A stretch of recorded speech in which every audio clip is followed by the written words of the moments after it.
Bismillahirrahmanirrahim. Assalamualaikum warahmatullahi taala wabarakatuh. Good evening, ladies and gentlemen. Welcome to the inaugural launch of Cendekiawan Lestari Series, CLS, organized by the Malay Heritage Foundation, MHF. I'm Yaacob Ibrahim, the moderator for this evening lecture.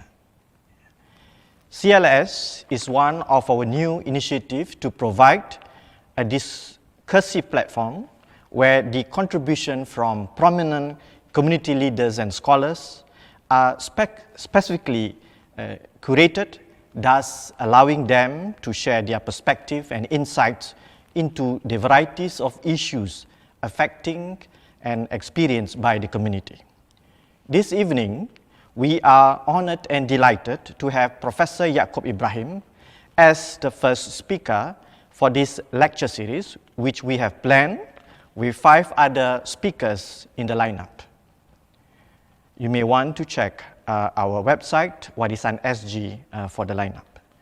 Before we proceed with the lecture, allow me to welcome our GOH, Madam Rahayu Mahzan, Parliamentary Secretary, Ministry of Health, and also the advisor to MHF, to deliver her opening speech. Madam, please. Assalamualaikum and welcome to the Cendekiawan Lestari Series, organized by the Malay Heritage Foundation. I am excited at the launch of this platform because it's an opportunity for us to bring together the thought leaders within the Malay community. And I hope through this platform, we will allow for sharing of our culture, tradition, and knowledge within our community. And this is something that I hope can happen in generations to come, and we could actually preserve this knowledge and be able to strengthen our community together.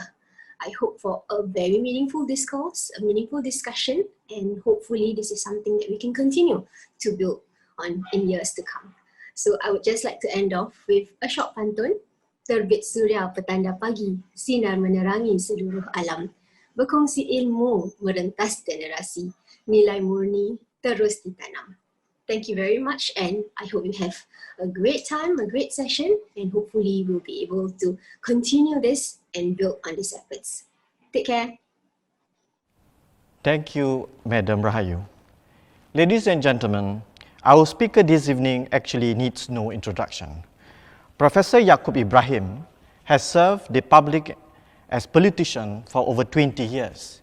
He started as Member of Parliament on 2nd of January 1997 till his retirement after the 2020 general election.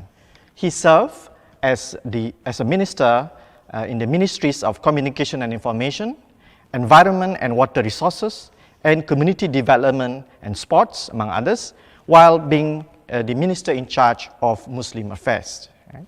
Professor Yaacob is currently a professor of the engineering at the Singapore Institute of Technology, SIT, and where he's also the advisor to the president of SIT. He is currently advising several startups and sits on several boards of private companies and unions. Without further ado, it's my pleasure to invite Professor Yaacob to deliver his talk titled Malays in the National Imagination, Defining Our Identity. Sir, time is yours.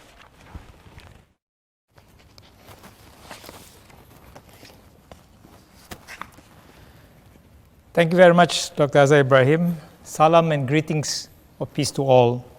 First of all, thank you for inviting me to speak at the inaugural launch of the Cendekiawan Lestari Series, organized by the Malay Heritage Foundation. Tonight, I'd like to share my take on the community's path in finding a place for itself in Singapore. A lot has been written to examine the challenges we have seen as a community. I will go over some of this to highlight some key points for tonight's discussion. I hope to end with some recommendations on how we can go forward as a community in determining the narrative we want for our community. Just recently, I was involved in a discussion where someone said, "He is more like a Malay as he has 4 children." The comment stunned me. And yet I was not surprised, as it is a long-standing struggle for the community to overcome some of the stereotypes we've been subjected to. But what is most appalling was for that statement was made without any hesitation and as though it has been fully internalized. The ease at which this was said is something to be concerned about, as it can and has severe ramifications on the community's ability to participate fully in public life in Singapore. More importantly are the expectations placed on the community arising from such stereotypes. I do not plan to go over a laundry list of our grievances about such remarks and the expectations placed on our community. Suffice for me to say, a lot has been written by Malay Singaporeans on our community's path to identify who we are, as well as on the experiences of other minority communities worldwide. I would like though to draw upon some experiences to suggest a path forward for all of us to consider. So let me begin with the all too familiar stereotype that we are lazy and not hardworking enough to seize the opportunities before us. The late Professor Syed Hussein Alatas decisively debunked this myth in his famous book, The Myth of the Lazy Native. And yet even today, we see some in our community suggesting that by working hard alone, we can overcome our challenges. This view ignores the social context and, more importantly, the barriers faced by some families in trying to overcome the challenges. Certainly, if I work hard enough in practicing mathematics, I can overcome it, unless, of course, I buy into the view that the Malay mind is incapable of understanding mathematics. And yet, this view of working hard ignores the fact that some families can extend more advantages to their children than other families can. In doing so, the bar towards success is raised even further, a point put across succinctly by Professor Teo Yu Yen in her seminal book, This is What Inequality Looks Like. This notion that only by working hard can we improve our lot essentially places the burden of achieving success solely in our hands. In fact, several books have emerged recently to re-examine the concept of meritocracy. By placing the burden on the community, the analysis ignores the social context and, more importantly, the years of negative perceptions the community endures. Another issue of concern is the attempt by some to reduce the identity of the community to a single dimension. One example of this is when we ask to decide if we are Malay first or Muslim first. This attempt to cast us into a single identity ignores the very nature of human identity, which is complex and plural. The motive for such an attempt is clearly to underline what is seen by some as the potentially exclusivist nature of religious identity and make cultural identity a de facto choice for us. But this is indeed a false choice. The diversity of identities is such that we call upon different parts of our identity according to the context. So, for example, when our madrasas were threatened with closure if they were not able to meet certain educational standards, several Malay Muslim undergraduates stepped forward to offer free tuition to madrasah students, even though some of them may have never thought about the issue deeply. But the incident sparked in them a common cause with other co-religiousness. Such attempts to typecast us into a single identity is seen with the so-called Arabization phenomenon. The underlying subtext is that we should retain our moderate stance of Islam and not adopt the more rigid and inflexible interpretation of Islam, supposedly peddled by the Arabs in the Middle East. This view does great injustice to the diversity of religious thinking found in the Arab communities across the Middle East. Certainly, we are not in favor of adopting a religious outlook that serves to undermine our long-standing position of coexisting peacefully in a multicultural, multi-religious society which is secularly governed. But like any other group, adaptation and adoption of ideas and processes is an ongoing exercise. The more important point is that the dominant trend adopted does not undermine our multicultural, multi-religious society.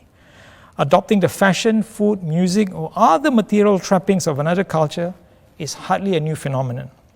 Dressing like the Arabs or growing a longer beard is not radically different from the impulse to adopt K-pop paraphernalia. The concern should be about whether the outlook and the ways of thinking adopted would undermine our society. Yet another attempt at typecasting the community is that of labeling all of us as being immigrants to Singapore. This notion again ignores the social and historical context of who we are in relation to this region. I found the article written by Faris Joraimi on the history of the Malay Singaporeans in 10 objects very illuminating. Of interest here is the description of a landing permit, and I quote, belonging to an anak dagang from Java encapsulates the highly mobile and semi-nomadic nature of people in the Nusantara, close quote. Clearly, the notion of young men and women from the region exploring different parts of Nusantara in search for jobs and other career opportunities was a normal event then. So much so that we find groups of Minang people, Bayoanese, Javanese, and Bugis settling across the archipelago, and they make up the Malay community in Singapore. So let me add a quote here from that section. Given this context, it raises questions on whether Singapore was really foreign from other parts of the Malay archipelago, or if the Malays were also immigrants. Before border controls were implemented and political boundaries drawn, it has always been part of a wider Malay world across which people constantly move freely. These are just some examples of the very nature of how our identity is sometimes defined by others. Yet our history shows that there were men and women willing to speak up to ensure that typecasting does not go unchallenged. In the early 1980s, a Malay Muslim organization objected to some history books used in our schools that cast Singapore prior to 1819 as a period of myths and legends. In fact, earlier in the 1970s, the youth wing of a political party went to the extent of burning history books to object to the distortion of Malay history. I will not condone such an action, but I do believe it is our duty to highlight errors and mistakes in a diplomatic manner. The challenge of our identity is invariably intertwined with how our state of affairs is viewed by others. The so-called Malay problem, commonly simplified as the Malays lagging in all areas of human endeavour, as compared to the other communities in Singapore, also serve to reinforce certain stereotypes. The fact of the matter is that our community leaders have long realised the need to help our community move forward. The challenges facing the community were discussed in many forums and seminars, which led to various groups coming forward to propose solutions. KGMS, for example, sacrificed the idea of Malay schools when it proposed the concept of national schools in 1970. It was rejected by the government then, but this move demonstrated the ability of the community to come together and deal with our challenges. In fact, a then newly minted organization named Majlis Pusat went further by seeking clarification from the government on why Malay youths were not called up for national service, which made them less employable. While the situation may have changed today, and indeed for the better, we must not ignore the anxieties and anguish faced by our community then. My point of raising this issue is to demonstrate the ability of our community leaders then to raise this matter as it affected us badly. Another example of leadership of the community is when the late Haji Yaacob Muhammad supported the Association of Malay Journalists in voicing their unhappiness over the visit by the Israeli president to Singapore in 1986. The then senior minister, the late Mr. Rajaratnam, had responded to the criticism from Malaysian protesters by saying, "We are not Muslims." These famous 4 words had elicited strong reaction from the community, including the association. Mr. Rajaratnam had a lengthy response to the association, which drew a response from Haji Yaacob. He also accused Mr. Rajaratnam of practicing McCarthyism, when he responded to the association's letter. This statesmanlike conduct by a leader of our community in facing the criticism from a very senior government leader is a demonstration of what can be done in dealing with remarks and innuendos about the community. We must stand on our ground on such matters. Another popular argument that has been used to explain the lack of achievement of the Malay community is the so-called culture deficit theory. In short, it says our culture is backward, and hence we are backward. There are 2 underlying subtexts here which is problematic. One is your culture cannot be changed. It is immutable and hence you have to accept it. In order to change, you have to adopt other people's cultural traits. So Malays must be more like those who have succeeded. Muslims must change their religious practices or even outlook so as to develop economically. A lot has been written on this subject matter that I will not dwell upon it extensively. But allow me to share some points by Professor Ha Jun Chang of Cambridge University from his book, Bad Samaritans, The Myth of Free Trade and the Secret History of Capitalism. And of interest here is Chapter 9, entitled, very aptly for our discussion, Lazy Japanese and Thieving Germans Are Some Cultures Incapable of Economic Development, where he debunked these earlier perceptions of two very well-known communities today for their industriousness and building economically successful countries. After a lengthy exposition of the culture deficit theory, he concluded, and I quote, "But the point is that people's behavior is not determined by culture. Moreover, cultures change. So it is wrong to treat culture as destiny, as many culturalists are wont to do." And in relation to the Japanese and the Germans, he concluded, and I quote, "In other words, many of the negative forms of behavior of the Japanese and Germans in the past were largely the outcomes of economic conditions common to all economically underdeveloped countries rather than of their specific cultures. And this is why the Germans and the Japanese in the past were culturally far more similar to people in today's developing countries than to the Germans and the Japanese of today." Close quote. So clearly, there are rational explanations for people's behavior, and it's not impossible for any community to change. Life is too complex, and when we reduce these complexities, we lose the various nuances and insights that can help to explain a community's state of affairs. The tendency to reduce everything to a single explanation makes us a lot poorer in our understanding of other communities. When we flatten everything, we lose the color and nuances that can help us appreciate each other better. In a recent Facebook post, Professor Tomiko highlighted a book he read many years ago about Native Americans. The book, entitled "Bury My Heart at Wounded Knee" by D. Brown, described how Native Americans see the history of the American West, which is very different from how white Americans see it. And let me quote Professor Koh. He said, "Reading this book will help Singaporeans to understand that the Western movies we grew up with, depicting the Native Americans as savages and the white settlers as heroes, is a travesty of the truth." Close quote. So we need to seize the narrative and write about our history so the truth of who we are is recorded and for all to read. And here I'm not just suggesting that we merely compile figures of how many have passed examinations over a certain period to show our success. Figures do not tell the complex realities of human beings and their struggles. So when Professor Syed Hussein Alatas wrote his famous book on the myth of the lazy native, he was exposing the debilitating effects of colonialism and colonial ideology on the native population. Professor Teo Yen's book on inequality showed up the gaps in implementation, even though the policies are indeed generous in wanting to help those at the bottom. So we need accounts written, voiced, and produced by us of our struggles and aspirations, of our history and culture, so that a deeper, a more nuanced picture can be established. Apart from having our own accounts of our history, there is a need for public intellectuals from our midst to deal with issues of stereotypes and prejudices that continue to emerge. These intellectuals play the important role of giving a persuasive voice to the community. This is not to suggest that only public intellectuals have a role to play in this regard. 100 years ago, an ascendant West looked upon the East as inferior. Today, the story is very different. With the right mix of policies, leaders, and civic actions, societies can and have changed. I can understand the feeling of disgust and disbelief when we hear some still peddling misperceptions and prejudices of our community. We all have a duty to correct those misperceptions as best as we can and to continue to strengthen our belief in who we are, irrespective of those misperceptions. Some may argue that addressing stereotypes and prejudices is not a priority because we do not suffer from the kinds of abuse and mistreatment that other societies feel. But we feel the pain when we come across prejudices, even though the wound may not be visible. Its effects are damaging and insidious.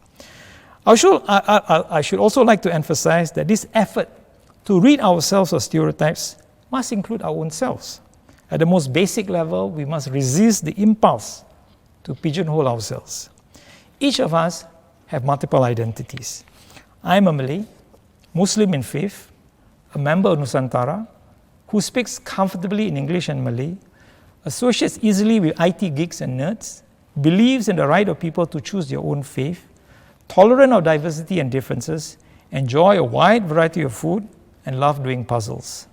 On some issues, I stand with my co-religiousness, while on others, I stand with those who support a flowering of Malay culture. We must stand for what we believe we are and control that narrative. In fact, as some scholars have argued, the multiple intersection of our identities means we are all minorities. This is a powerful view, as it means no one identity is dominant, as we all share something in common with almost everyone else. So there is room for a wide variety of efforts beyond the purely intellectual. Another important area of concern is popular culture, and this includes social media and, of course, the internet. K-pop, for example, became a global phenomenon largely through the television and later the internet. Our artists, our poets, our dramatists, scriptwriters, animators, filmmakers, bloggers, and many other cultural workers in our community have an important contribution to make in giving our community a voice and shaping our narrative. While I will not deny there have been accurate accounts of our history, our perspective of our story and history is important, as it will provide an insider's perspective and add further to our collective understanding of our history. The French-Lebanese writer Amin Maalouf, in his famous book In the Name of Identity, Violence and the Need to Belong, spoke at length about how heritages that inform our identity are both fluid and plural in nature. Using the quote from the historian Mark Bloch, who once said that men are more the sons of their time than of their fathers, Maalouf was of the view that we are closer to our contemporaries than our ancestors and should celebrate two heritages, one from our past and the other from our contemporary situation, albeit in varying degrees. In doing so, he argued that we must be able to recognize ourselves positively in what we see around us. The counter to this view is the attempt to continuously differentiate the communities on some allegiances. This analysis by Amin Maalouf is useful as our experiences as a community is increasingly reflective of the wider community.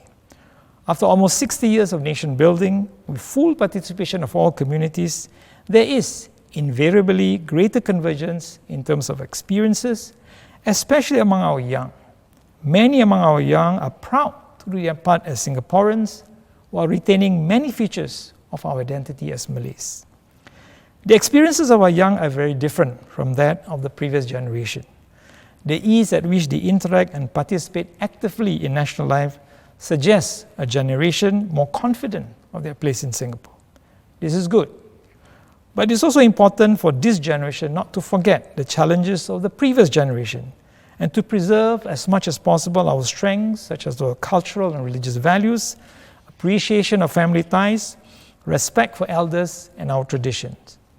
However, it is also important for the younger generation to lay claim on our identity based on their own experiences and their sense of confidence of being a Singaporean of Malay descent. My challenge to the younger generation is not to burden yourself with the baggage of history, but not to ignore the lessons we have learned as a community and use those lessons in the continuous reshaping of the narrative. We have resisted a binary definition of who we are, and we must not accept it even from within the community. Your diversity of experiences and the repertoire of experiences gained from past struggle is a powerful mix that can further enrich our identity. The examples I have shared tonight serve to remind ourselves and the younger generation that the struggle to define who we are is never ending. These examples also show that we must continually work at it, learning from past experiences and informing the way forward with new experiences and new and diverse voices from the community. Hence the need for a continuous range of efforts, from intellectual discussions and writings to the analysis of our community's history and the dissemination of positive images of our community through popular culture. Along with this must be an honest, ongoing analysis of those traits in our community that must change. While we must have a sense of pride of who we are, we must also have a sense of responsibility to change things that are not quite right. There is enough evidence in our history to show that we are capable of changing into a more resilient, compassionate, and enduring community. What I presented is certainly far from exhaustive. Our ability to resist narratives that cast us negatively requires a deeper analysis of the various actors involved in perpetuating those narratives. In some countries, different tribes who once lived peacefully became enemies because of some political actors who seek to gain from such conflicts. We are in a different situation where there is a commitment from everyone to ensure that all of us live harmoniously together. And we must applaud and support the various efforts by our government, religious and community leaders, and civil society organizations to strengthen the ties that bind us as a nation. But negative or harmful perceptions of each other lingers on and sometimes become almost second nature. When the community is seen as not capable as others, the pain is deep. When we come across one of us being passed over or denied equal access as others, we cannot but feel the sense of being discriminated. Some instances could be just innocent mistakes, while others could be born out of a belief of superiority. The challenge is for all of us to come together and to accord respect and dignity to each other, irrespective of race, language, and religion. It is the meritorious thing to do. Thank you very much. Thank you. Yeah. Thank you, Prof. Yeah. I would say, Prof, this is one of the best lectures I heard this semester. Yeah.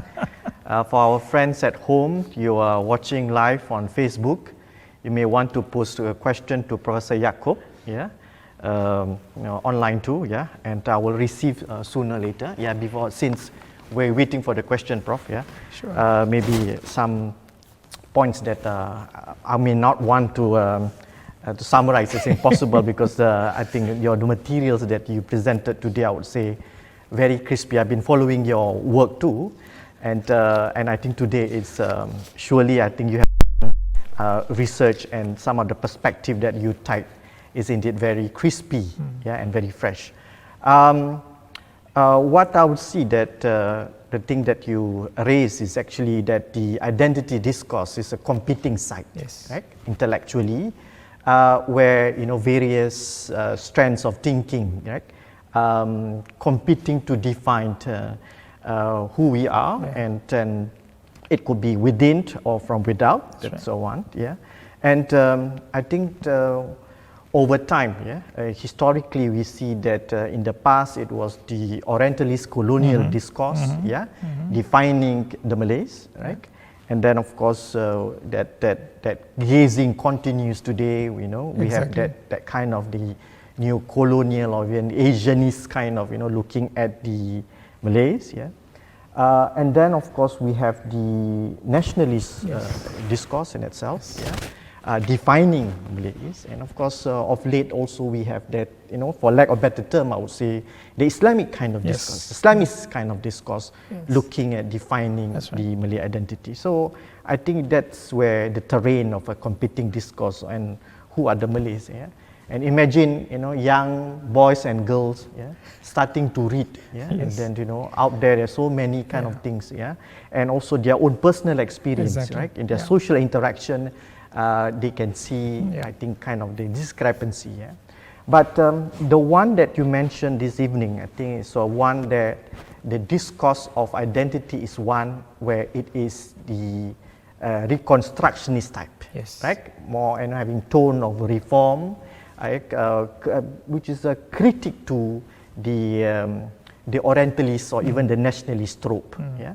And I think that's where, if I would survey around, this is where it is much to be desired in terms of its presence, in our public sphere and even in the academic imagination. So perhaps maybe my first question, Prof, regarding, since we are talking about this, what kind of new idioms you think that needed for us to formulate when we talk about this identity discourse, right? I mean, you yourself an academic, what do you think that probably that maybe, I think you have highlighted those, but just to formulate, to give a like kind of strategy, right? A formulation of readings. For me, to begin with, I think identity is such a complex matter that as I mentioned in my speech, it is not possible for us to pigeonhole it into one or two classification. I think the most important thing for me is that, and I allude this in my speech, especially to the young, is how we can celebrate that diversity that we experience and allow that diversity to inform our identity. I think that's an important point because then it reflects lived realities, right? As you rightly pointed out, with the experiences growing up, from generation to generation, the experiences were very different, right? And so when I quoted Mark Bloch there, it says men are sons of their time rather than their fathers, is because they are shaped by the contemporary situation they are in.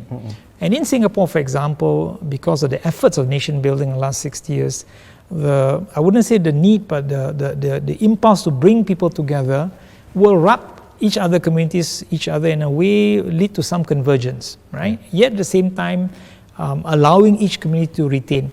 Even that framework of which is commonly used as a common space and private spaces, I have problem with that, that sort of that imagery altogether, because you cannot bifurcate yourself as an individual when you're in a private space, when you are in the common space. So I cannot say I'm a Singaporean here, I'm a Malay there, basically, right? I'm a human being, I'm a person with multiple identities, but I do call upon different parts of the identities. But I also believe that I think the young today has a lot more to offer, especially in how to deal with a diverse identity sort of framework, because they're living through it. They're growing up in an environment where they deal with certain issues that previous generations have never dealt with, basically. So I think the key word is accepting that diversity. And as you mentioned that, and I mentioned that in my speech, also not just from outside, but also from inside. And the ability of the community itself to accept that there is a sort of a diverse Malay population, each with its own experience, and therefore informing the identity, I think is very important. So the impulse to pigeonhole just doesn't come from outside, it also comes from inside. Right? And you talk about the Islamist discourse, which we are all too familiar, the insistence on a certain way and a certain identity, or whether you're a Muslim or not, or a good Muslim or not, or a moderate Muslim or not. I think we should resist all that and basically enrich the conversation by understanding where we come from and how that understanding seeks to inform, sort of the understanding of the entire community. So I would think that is an important sort of, if you use the word idiom, but to me, the diversity of lived experience is a very important component of how we shape the identity going forward, basically. As what Amartya Sen wrote, that it's absurd to think there's a singularity in the identity. Right? Identity is always plural, but it doesn't mean that one is confused. In fact, many a times you can always be, say, a Malay person, but also a Singapore citizen, Muslim. You may be a female. Right? Or you hold a certain job, that itself are the varieties of identity. And of course, when we talk about issues of identity here, one thing that we noted, especially in the Malay discourse, identity sometimes we use the word jati diri, right? Often the keyword is preservation. Right? Where identity is just reduced to basically cultural, I wouldn't say cultural arts or bad, but not good, but it's part and parcel of our, but it's just reduced on that. Right? So identity equals to that kind of understanding of budaya or culture, and then these kind of things that you raise, that you speak this evening on the discursive type of identity, that is actually missing. And then every time the harping on preservation, mengekalkan jati diri, I think that is something that among the Malay speaking group needs to to come up and unravel this, why we are stuck in those tropes. Prof, there's one question from our viewer here, Mr. Suhail. Thanks for the address, Professor. I'm wondering if you can reflect briefly on your approach to the community problems and challenges that have evolved from when you were a young youth leader to when you are a minister, and how when you are post-ministerial career. This is from general public, that you should expect that kind of question also, probably. But it's a question that might require more than 2 hours. It's almost autobiographical or memoir. Precisely, But certainly I think the engagement of the community members of the community on the community's challenges, I think is an important paradigm for me. Yeah. Right? I was exposed early to some of the challenges that we face while I was at that time was pre-U, no junior colleges. Yeah. And that interest in the community continued to prevail when I was in university, when I graduated, when I was even overseas, and when I came back. So I think, to me, that's very important, that at the end of the day, we need members of our community to play a part, right? To understand and then to contribute in what way they can. I won't go into all the details of the role that I have played in the past 40, 50 years, but I think most importantly, we must have an interest in what is going on in our community. Yeah.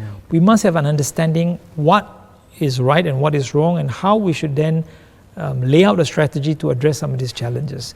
So sometimes when you're working outside, you're basically somewhat restricted because you lack resources. When I was a volunteer in Mendaki, I was blessed with a lot of support from the minister then, Mr. Abdul Tamugi, and the CEO, to do a lot of things because I was interested in the challenges of the Malay students at the bottom 30%. So I think when you have a framework, we have an organization, and the organization is empowering, I think that will help you to sort of seek out solution. When I joined politics as a backbencher, I continued to play my part. When I became a minister, I have a lot more resources at my disposal.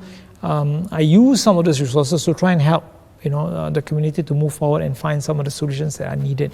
So I think you make use of what you have, but I think the underlying paradigm, the underlying sort of key point is that you must have an interest in our community. And I think that must be the case, right? If none of us pay attention to our community, like what was mentioned by Azhar just now about this discourse on just preservation, I think we will never move forward. I think we need to be able to challenge some of these things.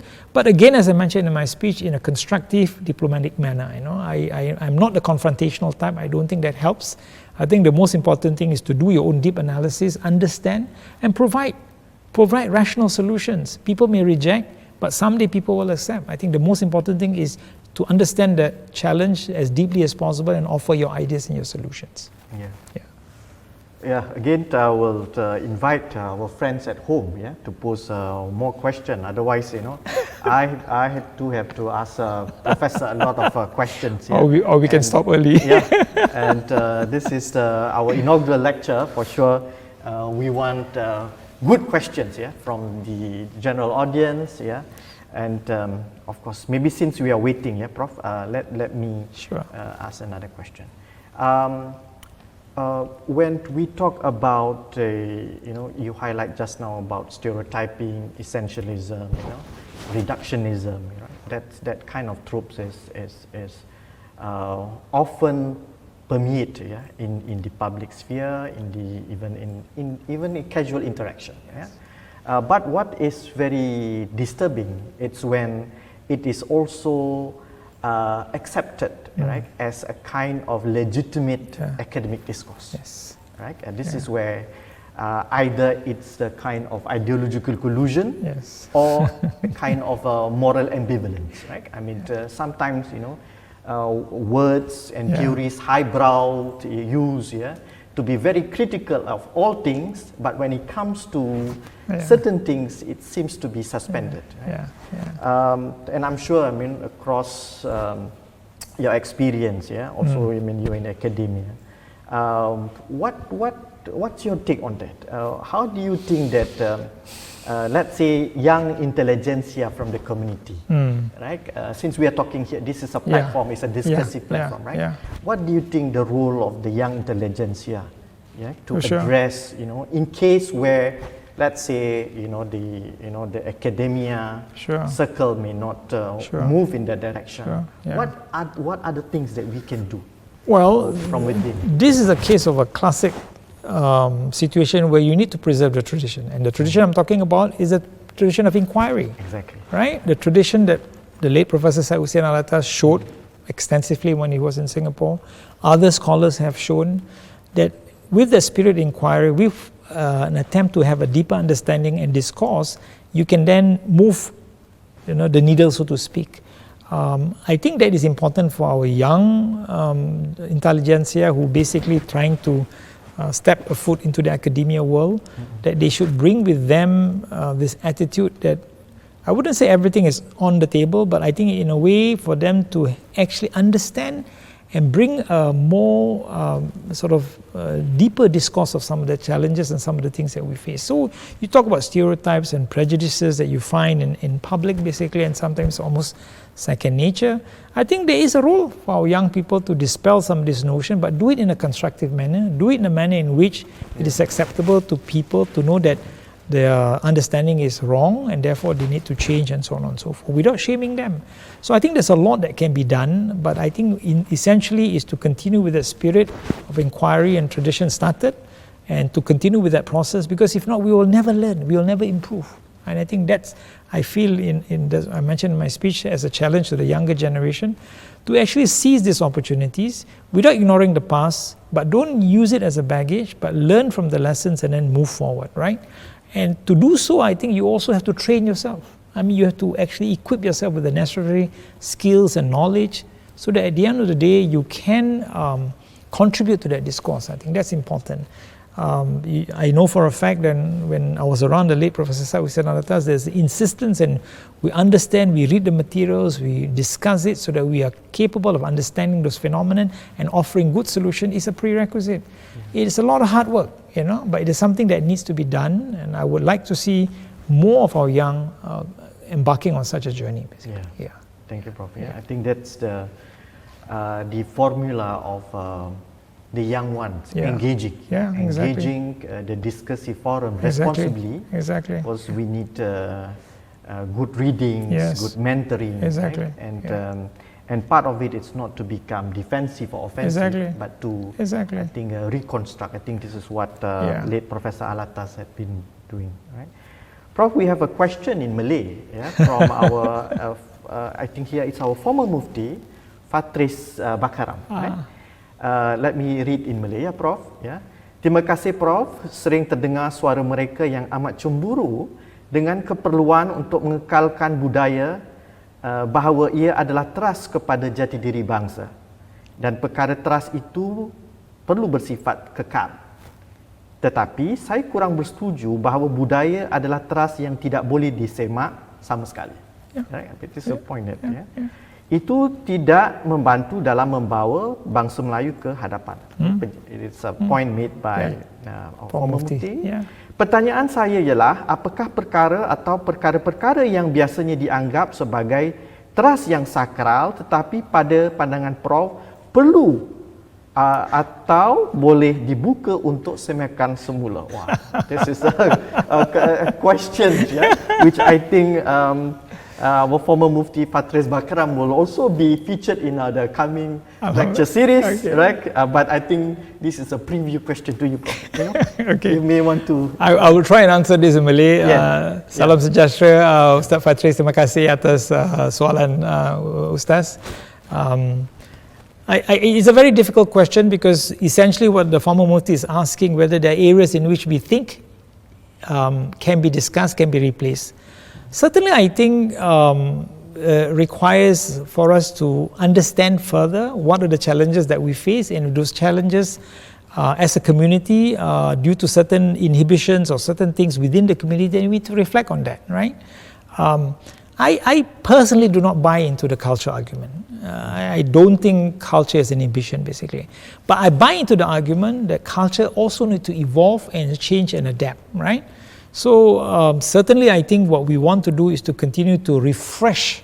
So the example that Dr. Azhar gave just now about budaya, essentially he's talking about all our cultural practices, forms, dances and all that, that can continue to evolve as it has evolved actually from the past, right? And improve in terms of adapting some of the best from other cultures and what have you. But in terms of our overall attitude towards life, I can't find anything apart from the usual tropes that people talk about. We're not good in science because we are always thinking about the hereafter, which I don't buy into that, right? I don't believe that is the case, basically, because Islamic history has demonstrated that it's possible for us to be good Muslim and be good scientists at the same time. So I think the culture argument is not something I will buy into it, but culture is part and parcel of our identity that we continue to refresh and have a deeper understanding of it, basically, right? I mean, certainly if you ask me today, one thing that I would like to see more in Singapore, which I'm also equally guilty of, is the usage of the Malay language, in which Dr. Azhar is an expert, right? where we should make it more commonplace for Malays to communicate in Malay, not because we are chauvinistic or nationalistic, but it's to use our language so that the next generation understand the value of the language and the value of the language to them and to succeeding generation.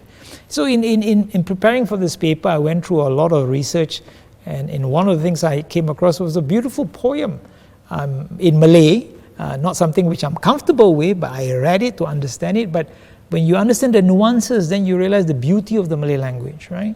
So I would like to see more of that happening. But apart from that, I won't go down the road of the changing a few things about our culture here and there, but I think it's something which all of us as a community have to understand, that as we need to move forward, are there things in which we have to adapt, change, and modify. But to say that this must go and give away, I think is wrong. Obviously, one of the things that we want to avoid, and this is something which we have heard for many, many years, is the kind of thinking that inhibit ourselves from moving forward in terms of understanding sciences and all the sort of the things that appeal to our rational part of our human being, right? So if we are still dominated by myths and legends and superstition, then our mind will never develop. But if we can rid ourselves of that set of beliefs and understand that rationality is an important part of our belief as a Muslim, I think we can move forward even faster. In fact, we are, as a community, very much sort of entrenched into the rational tradition, right? And that is why you can see a lot of us comfortable with math and science and understanding the universe and what have you. Can we do more? Certainly. But I think for me tonight, to identify one particular trait, I think will not be fair and will do a great injustice to our Malay culture. I'm proud of what we are, what we have, but I'm also aware that there are some things that we need to change. Yeah. Prof, talking about the issue of language, especially Malay language here, we have one question from Puan Azidah Kamis.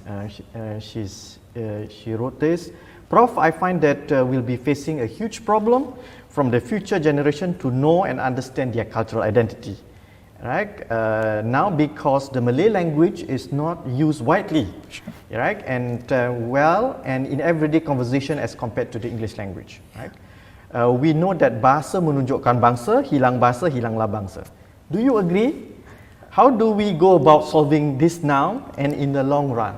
Okay. I mean, this is often this question. Yeah. I mean, the short answer, I leave it to the people in Bulan Bahasa, but I think it's not fair for me to answer that. But I certainly share her concern. Myself equally guilty, to ensure that my children continue to speak Malay, or at least understand Malay and use it when they need to use it. I think finally it's about a question of whether we appreciate that the language is of value to us, not economically, but a value to us and defines who we are, right? So I applaud the efforts of the various efforts in Singapore to promote Malay language, and fully in support of that, and I think we should do more. Exactly where, I think it's something that's up for debate. I'm sure you asked Professor Hadijah Ramach, we have a whole story on how this can be done from schools, primary school, secondary school, and so on and so forth. But certainly I would encourage a lot more, because I think it's a language that is part and parcel of our identity, and we must keep it, right? I mean, it would be a sad day when none of us in Singapore speak Malay, and because we are so comfortable in English. But I think the government also recognizes that mother tongue is important and we need to promote that. But ultimately, it's up to us. It's up to us how we value that language as part of our identity. And increasingly I see younger Malays, when I come across certain meetings and events, they do want to speak in Malay, do want to converse in Malay. And I would welcome that. And I certainly would try and improve myself, because I think it's important to be a part of that sort of continuing attempt to ensure that there is greater value of Malay among the Malay community here in Singapore. Yeah.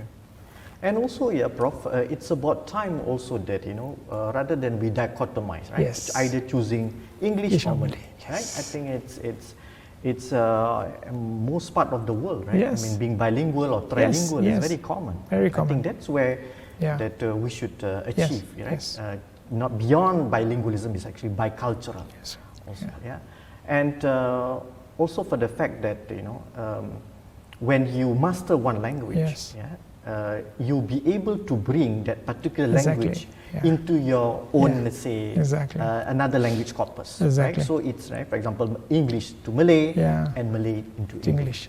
That's why I think a strength of being bilingual, right? Yes. That you are able to shift the corpus, and in the very ideal process, you become a cultural broker. Exactly. Right? And I think in our identity formation that's where the cultural broker is needed. Yes. I think that's where I think in history, right? Yep. Fantastic things happen because those who transferred a discourse, for example, say the life of Hamka, yes. right? Yeah. I mean, he transferred the Arab discourse into Bahasa, and then you can see, in fact, our Professor Hussein Alatas. Yes. I mean, he's a sociologist, well versed and spoke Dutch. Fluently. But at the same time, you know, when he in Malay studies, he's also brought, you know, that corpus into the Malay discourse. Right. We have a statement here made by Encik Isa Kamari. Right? I think more or less in support of what I think you have mentioned, Prof.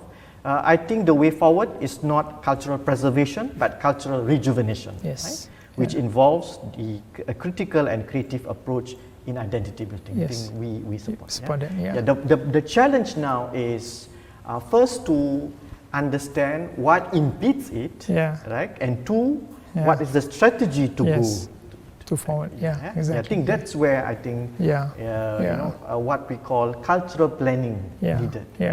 Cultural planning cannot be, you know, it just simply, you know, we have, you know, annual celebration. That's, I think it's more activities, but actual cultural planning involves, you know, 5-10 years down it, just like our state. Exactly. When it intend to do something, you know, the roadmap, you know, the resources availability, right, and the manpower needed. Exactly. I think we need to sit down seriously to think about this. We have one question from Sheikh. Salam Prof, can you elaborate more about the phenomenon of Arabization and Orientalism that you mentioned earlier? Sure. Okay. Well, I'm not sure whether you're familiar, but at some point, perhaps a couple of years ago, there was an effort by some to say that the Malays are becoming more Arabized, right? And the discourse may have started in Malaysia, came down to Singapore. And so there was a lot of concern that the Malays are becoming like the Arabs. But I think the concern that some of us have, myself included at that time, is to understand exactly what is happening. And that's why I mentioned in my speech, it's merely just about adopting some of the Arab cultural practices, the way they wear their clothing and so on and so forth. I think that's not a problem. But I think it's a way of thinking, it's a way of looking at life. Clearly, when that phenomenon came about, there was a lot of discussion about terrorism and so on and so forth, and a more rigid interpretation of Islam. I think the Arabization phenomenon at that time was associated closely with this idea that if we adopt a certain rigid interpretation of Islam, then we could potentially be exclusive in our nature, do not want to interact, and more importantly, potentially we could fall on the wrong side of the law, so to speak. And so there was that concern. The concern is a valid concern, all right? But it's not about Arabization, it's about a way of thinking. And that was something which I stressed a lot, that we have to understand what is going on in the mind of the person, right? I mean, a lot of us go to the internet, nothing affects us, but some people go to the internet and they get affected, basically. So we need to understand the psychology of that. I suspect, and I think this is something that has been raised by some scholars, is that this has to do with the fact that we believe that the Arab is superior to others in their understanding of Islam, because they were the place where Islam was born was in Arabia, and therefore they're closer to the origins of the religion. I think that is in itself is problematic for me, right? Because there's no such thing as one Muslim is superior to the other, basically. I think the most important thing for us is to understand what is the kind of thinking that we have as a Muslim in Singapore, which is important for us to coexist in Singapore. That's why I mentioned in my speech that the most important thing is to understand the mind and whether that outlook that we have is consistent with what we want to have in Singapore. If the outlook is basically against multiculturalism, only for the need of us to remain within ourselves and not interact with others, then I will not be for it, basically. So whatever you call it, basically, Arabization or otherwise, I think the most important thing is to get behind the term, don't get caught by it, but to understand what exactly the phenomenon and what exactly we're trying to tackle altogether. Prof, what about the point on Orientalism? It is the same argument that what we have in the past, right, an Orientalist understanding of Islam, an Orientalist understanding of the region, and basically how they inform some of the colonial policies that we see in this region and beyond. So, it's something which I think scholars have fought for a very long time, including the late Professor Syed Hussein Alatas. His book on the myth of the lazy native was actually an attempt to counter some of the colonial ideology at that time, which was adopted by the British here in this region. So to a large extent, I think this ongoing fight that you mentioned earlier in your opening remark is a lingering sort of phenomenon that still stays in some people's mind, right? Will it be sort of disappeared entirely? I don't think so. Right? I think people will continue to feed that. I mean, there are still people who believe in the superiority of the Western civilization and the inferiority of the East. I mean, when Huntington came out with his famous, Clash of Civilization, he basically brought back this whole argument of trying to divide the world into different blocks, not recognizing that the world is actually so plural and so diverse, right? But it's again at that particular level where he sees the world in very distinct blocks, and therefore that is the necessary block for us to have a discourse. So we need to continue to understand that and deal with it in a decisive way. My basically concern now, if can be very candid, Azhar, is that I think some of these ideas need to be, for the lack of a better word, passed on to the next generation. I think they need to be informed of some of these phenomena so that they understand what is going on. I raised some of these examples in my speeches about some of the efforts by Malay organization, Haji Yaacob, also as a way to remind ourselves that there is a long tradition within our community, positive tradition of how we deal with some of these challenges. So to a large extent, I think we don't have to throw away out the baby with the bathwater, but more importantly is to go back and see what are the things that have worked and how we can continue to use some of those ideas and knowledge in moving ourselves forward, right? So the Orientalist tendencies will always be there. Yeah. There will be scholars that come and teach in our universities that carry those ideas, right? But we must be well informed of those tendencies and how we should tackle it, right? So that I mentioned the role of public intellectuals. I think we need public intellectuals that can write. Sometimes I feel sad when I think about public intellectual. The last public intellectual that I'm familiar with is the late Professor Syed Hussein Alatas. Yeah. I think we need to really develop more young minds that can come forward and play that part. But I'm confident, and I'm actually more optimistic, seeing some of the young people I've met, the writings they have done. I think there are very, very good young Malay Muslims in our midst who are capable of playing that role. As mentioned by Azhar, we need a lot of mentoring, guidance, so that they can continue to provide that guidance to our community. I think that was what the late Alatas did. Of course, Prof. Shahrudin, when he was in Singapore, continued to do so. And I think we need more such people to guide us. Even within the non-academic sphere, the late Rizwan Dafiq actually was a very important person in our community. He was a senior civil servant, but he was also cognizant of the challenges of the community. Right? And you read the early history of Singapore after independence, he was very actively involved in some of the discussions about our challenges in terms of our educational achievement because he was interested in that. So we do have people in the past showing interest in the community, making the effort to understand and help the community. We need more of that. We need more of that so that we can provide this in our popular culture, in our writings, in our media, in our streets, in our newspapers and in our televisions, and of course on the internet. But we need people to begin to write and explain this so that the rest can understand what is going on. Yeah. Thank you, Prof. I actually thought of a closing remark. 18 years ago, wow. You delivered departmental seminar in Malay Studies, NUS, on the lecture on Melayu Baru, the New Malay. Right? How do you tie this with your discourse on identity? I know it's going to be a long one, but just a few words on that, Prof. No, I think that's a very important concept of actually identity formation. Exactly. I mean, the concept is not new. I think several people have spoken about the idea of a Melayu Baru.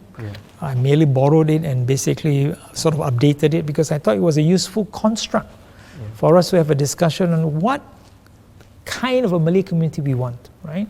So at that speech also I talk about, the community of excellence, how sort of the new Malay fit into this whole idea of trying to push ourselves to continue to excel in all areas of human endeavor.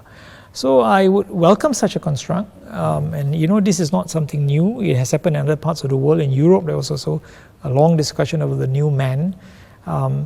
in our case, I think this discourse has to be a continuing discourse rather than something that stops and therefore there you are, we have give birth to the new man. I think it has to be continually discussed in a way in which we can understand what are the things that we want to see in our community, in the characteristic, in the way we organize our life, the way we organize our religious life, and so on and so forth, so that it informs every part of our society. So it is just not about a person, but it's a way of thinking, of looking at life in Singapore in particular, and how we can manage that life in every aspect in a way that it is constructive, it's empowering and progressive for the members of the community. So, you even ask, I mean, for example, if someone who's organizing a mosque or managing a mosque, I mean, I've always believed that it must be such a way that when I enter the mosque and I come out, I become a better person. Because the way the person has organized the mosque, it is empowering and it's uplifting for me. So that experience comes from the mind of the person who's organizing it. So it can refer to anything, organizations and so on and so forth. So I think that's the important part for us to understand. Yeah, Prof.